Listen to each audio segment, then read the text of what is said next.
جب انسان کو تکلیف پہنچتی ہے تو لیٹا اور بیٹھا اور کھڑا ہر حال میں ہمیں پکارتا ہے.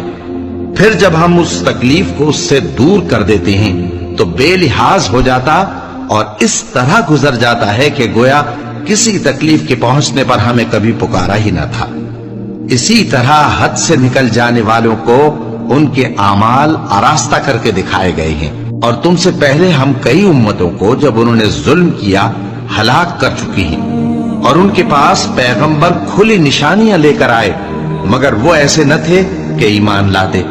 ہم گناہگاروں کو اسی طرح بدلہ دیا کرتے ہیں. پھر ہم نے ان کے بعد تم لوگوں کو ملک میں خلیفہ بنایا تاکہ دیکھیں کہ تم کیسے کام کرتے ہو. اور جب ان کو ہماری آیتیں پڑھ کر سنائی جاتی ہیں تو جن لوگوں کو ہم سے ملنے کی امید نہیں وہ کہتے ہیں کہ یا تو اس کے سوا کوئی اور قرآن بنا لاؤ یا اس کو بدل دو.